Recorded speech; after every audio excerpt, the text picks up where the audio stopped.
Tokyo, the Japanese government officially announced on Wednesday to withdraw from the International Whaling Commission, a move that drew criticism from a global community worried about depleted whale populations. The withdrawal enables Japan to pursue commercial whaling in its adjacent waters, including its exclusive economic zone. Japan will resume commercial whaling in July 2019, Chief Cabinet Secretary Yoshihide Suga announced on Wednesday. The whaling area is to be confined to Japanese waters in the EEZ, and will not include the Antarctic Ocean or the Southern Hemisphere, he said. The purpose of the orderly development of the whaling industry, as stated in the IWC convention, was not reflected in the Commission, and it became apparent that there is no possibility for differing opinions and positions regarding whales to coexist, Suga said in published remarks. As a result, the government came to this decision. Regarding the pullout, the remarks said, "Our country's position of cooperating in the international management of marine biological resources will not change. Japan will contribute to management of whale stocks based on scientific knowledge, and work with international institutions," it said, "and remain an IWC observer state." The decision was made at a cabinet meeting on Tuesday. Japan needs to inform the IWC by Jan. 1 if it wishes to leave the group at the end of June. When asked by the media about the need for an alternative framework to that of the IWC for commercial whaling, Suga said that he would like to consider creating a new international framework in the future. He noted that the Japanese government has exited from about 20 international institutions in the past, with the most recent being withdrawal from the Common Fund for Commodities in 2012. Japan's announcement sparked international outcry from governments and organizations.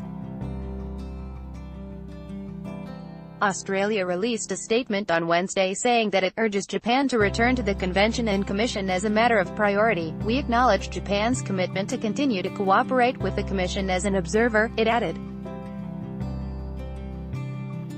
"This will provide an avenue for Australia and other members of the Commission to continue to engage with Japan on whaling." New Zealand offered a similar sentiment, with Foreign Affairs Minister Winston Peters saying, "While we seriously welcome the announcement that Japan will cease whaling in the Southern Ocean, we are disappointed it is leaving the Commission." Activists attend to protest during the International Whaling Commission (IWC) conference in Florianopolis, Brazil on Sept. 10. Copyright Reuters. Greenpeace. Japan's executive director Sam Annesley said in a statement that, as the chair of the G20 in 2019, the Japanese government needs to recommit to the IWC and prioritize new measures for marine conservation, but some in Japan have different views. Mayor Kazutaka Sangan of Taiji in Wakayama Prefecture, known as the birthplace of traditional whaling, praised the government's move. "It was a big decision to protect Japanese fishermen who make their living out of whaling," he was quoted as saying by Kyoto. A 66-year-old man who processed whale meat in Taiji said, "Stocks of meat will become stable once commercial whaling is resumed." He said that he rarely had enough meat on hand when scientific whaling was obstructed. Some residents in the town expressed worries about protests by anti-whaling organizations. When anti-whaling protests peaked in 2013, about 200 activists descended upon Taiji, according to the police. The IWC was established in 1948 for conservation of whale stocks and the orderly development of the whaling industry. The commission has 89 member governments, with Japan joining in 1951. The group instituted a moratorium on commercial whaling in 1982. Japan initially opposed the freeze but then began complying in 1988, when the country's whalers were able to continue whaling, ostensibly for scientific purposes.